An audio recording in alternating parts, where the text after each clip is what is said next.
Hi hello friends, ಹೇಗಿದ್ದೀರಾ? ಎಲ್ಲರೂ ಚೆನ್ನಾಗಿದ್ದೀರಾ ಅಂತ ಅನ್ಕೊತೀನಿ. ನಾನು ಸಹ ಚೆನ್ನಾಗಿದ್ದೀನಿ. ಫ್ರೆಂಡ್ಸ್, ಇದು ಬುಧವಾರ ಅಂದರೆ ಅಮಾವಾಸ್ಯೆ ದಿವಸ ಸಂಜೆ ಮೇಲೆ ನಾನು ವಿಡಿಯೋ ಸ್ಟಾರ್ಟ್ ಮಾಡಿದ್ದೀನಿ. ವಿಡಿಯೋ ಅಂದರೆ ನಾನು ಜಾಸ್ತಿ ಏನು ವಿಡಿಯೋಸ್ ಎಲ್ಲ ಏನು ಮಾಡ್ಕೊಂಡಿಲ್ಲ.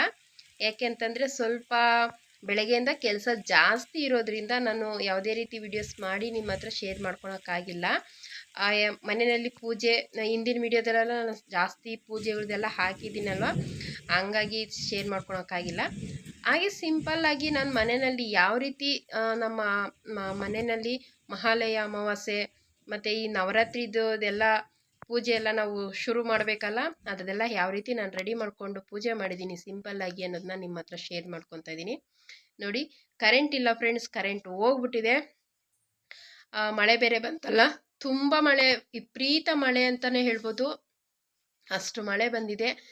ಇದು ವಿಡಿಯೋ ಮಾಡ್ತಾನೆ ನನ್ನ ಅದೃಷ್ಟಕ್ಕೆ ಕರೆಂಟು ಸಹ ಬಂದ್ಬಿಡ್ತು. ತುಂಬ ಖುಷಿ ಆಯಿತು, ಕರೆಂಟ್ ಬಂದ್ಬಿಡ್ತು. ಹೋಗಿರೋ ಕರೆಂಟು ಸಹ ಇವಾಗ ನೋಡಿ ಇಷ್ಟು ಚೆನ್ನಾಗಿ ಕಾಣಿಸ್ತಾ ಇದೆ ಅಂತ. ಪೂಜೆ ಎಲ್ಲ ಮುಗಿಸ್ಕೊಂತು ಅಡುಗೆ ಮನೆಗೆ ಹೋಗೋಣ ಬನ್ನಿ. ಇವತ್ತಿನ ನೈವೇದ್ಯಕ್ಕೆ ಬಂದು ಶಾವಿಗೆ ಪಾಯಸ ಮಾಡಿದ್ದೆ, ಅದನ್ನೇ ನೈವೇದ್ಯ ಇಟ್ಟಿದ್ದೀನಿ. ಮತ್ತು ಇಲ್ಲಿ ನೋಡಿ ಬಜ್ಜಿ ಮಾಡ್ತಾಯಿದ್ದೀನಿ. ಏನು ಬಜ್ಜಿ ಅಂತಂದರೆ ಏನು ಬಜ್ಜಿ ಅದು ಮರ್ತೋಯ್ತು ಫ್ರೆಂಡ್ಸ್, ಅದು ಬೇಗ ಬರೋದಿಲ್ಲ. ಪಡ್ಲಕಾಯಿ ಬಜ್ಜಿ ಮಾಡಿದ್ದೆ ಫ್ರೆಂಡ್ಸ್ ಇವತ್ತು. ಸ್ವಲ್ಪ ಎಲ್ಲ ಮಾಡಿ ಲಾಸ್ಟಲ್ಲಿ ಸ್ವಲ್ಪ ಹಸಿಟ್ಟಿರುತ್ತಲ್ಲ, ಅದಕ್ಕೆ ಸ್ವಲ್ಪ ಈರುಳ್ಳಿ ಕಟ್ ಮಾಡಿ ಹಾಕಿದ್ದೆ. ನೋಡಿ, ಪಡ್ಲಕಾಯಿ ಬಜ್ಜಿ ಸೂಪರಾಗಿತ್ತು ಫ್ರೆಂಡ್ಸ್. ಟೇಸ್ಟ್ ಮಾತ್ರ ತುಂಬಾ ಚೆನ್ನಾಗಿತ್ತು. ಅದೇ ಎಣ್ಣೆಗೇ ಹಪ್ಪಳ ಮಾಡ್ಕೊತಾ ಇದ್ದೀನಿ. ಎಣ್ಣೆ ಕಾದಿತ್ತಲ್ವ, ಅದನ್ನ ವೇಸ್ಟ್ ಮಾಡೋದು ಬೇಡ ಅಂತ ಅಂದ್ಬಿಟ್ಟು ಒಂದು 2 ಹಪ್ಪಳನ ಹಾಕ್ಕೊತಾ ಇದ್ದೀನಿ ಅದೇ ಎಣ್ಣೆಗೇ. ಇವತ್ತಿನ ಊಟ ಏನೇನು ಮಾಡಿದ್ದೀನಿ ಸಿಂಪಲ್ಲಾಗಿ ಅಂತಂದರೆ, ತುಂಬ ಚಿಕ್ಕದು ಫ್ರೆಂಡ್ಸ್ ಈ ವಿಡಿಯೋ. ಪ್ಲೀಸ್ ಯಾರೂ ಸ್ಕಿಪ್ ಮಾಡ್ದಿರೆ ನೋಡಿ, ಸಪೋರ್ಟ್ ಮಾಡಿ. ಈ ವಿಡಿಯೋ ಇಷ್ಟ ಆದರೆ ಒಂದು ಲೈಕ್ ಕೊಡಿ. ಹಾಗೆ ನಿಮ್ಮ ಮನೆಯಲ್ಲಿ ಅಮಾವಾಸ್ಯೆ ಪೂಜೆ ಎಲ್ಲ ಮುಗೀತಾ, ಇನ್ನು ಮುಂದೆ ನವರಾತ್ರಿ ಹಬ್ಬದ ಶುರುವಾಗುತ್ತೆ ಎಲ್ರಿಗೂ. ಇನ್ನು ಮುಂದೆ ದೇವರುಗಳು ನಮ್ಮ ಮನೆಗಳಲ್ಲಿ ಬಂದು ನೆನೆಸ್ತಾರೆ ಫ್ರೆಂಡ್ಸ್. ಆ ಥರ ಇರುತ್ತೆ ದಿನಗಳು, ಯಾರೂ ಮಿಸ್ ಮಾಡ್ಕೊಂಬಿಡಿ. ಡೈಲಿ ಮನೆಯಲ್ಲಿ ಬೆಳಗ್ಗೆ ಸಂಜೆ ದೀಪ ಹಚ್ಚಿ ಪೂಜೆ ಮಾಡಿ ಅಂತ ಹೇಳ್ಕೊತೀನಿ ಫ್ರೆಂಡ್ಸ್. ನಾನು ಸಹ ಇವತ್ತಿಂದ ಸ್ಟಾರ್ಟ್ ಮಾಡಿದ್ದೀನಿ. ನೋಡಿ, ನಾನು ಆವಾಗಲೇ ಹೇಳ್ದಂಗೆ ದೇವ್ರ ನೈವೇದ್ಯಕ್ಕೆ ಅಂತ ಶಾವಿಗೆ ಪಾಯಸ ಮಾಡಿದ್ದೆ, ಅದರಲ್ಲಿ ಸ್ವಲ್ಪ ಖಾಲಿ ಆಗಿದೆ. ಮತ್ತು ಇಲ್ಲಿ ಬಂದು ವೈಟ್ ರೈಸ್ ಬಿಸಿ ಇದೆ ನೋಡ್ಬೋದು, ಇವಾಗ ಅಷ್ಟೇ ಮಾಡಿ ಇಟ್ಟಿದ್ದೀನಿ.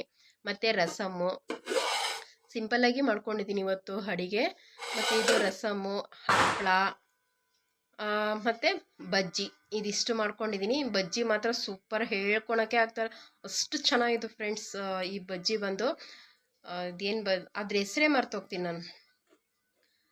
ಏನು ಬಜ್ಜಿಯಪ್ಪ ಅದು ಗೊತ್ತಾಗ್ತಾ ಇಲ್ಲ. ಸರಿ, ಆಗಲೇ ಹೇಳಿದ್ನಲ್ಲ, ಪಡ್ಲಕಾಯಿ ಬಜ್ಜಿ. ನೋಡಿ, ನಾನೆಲ್ಲ ತಟ್ಟೆಗೆ ಹಾಕ್ಕೊಂಡಿದ್ದೀನಿ. ಅದ್ರ ಜೊತೆ ತುಪ್ಪ ಹಾಕ್ಕೊಂಡು ಅನ್ನ ರಸದ ಜೊತೆ ತಿಂತಾಯಿದ್ರೆ ಸೂಪರಾಗಿರುತ್ತೆ ಫ್ರೆಂಡ್ಸ್. ಪಾಯಸ ಅಂತೂ ತುಂಬಾ ಚೆನ್ನಾಗಿತ್ತು.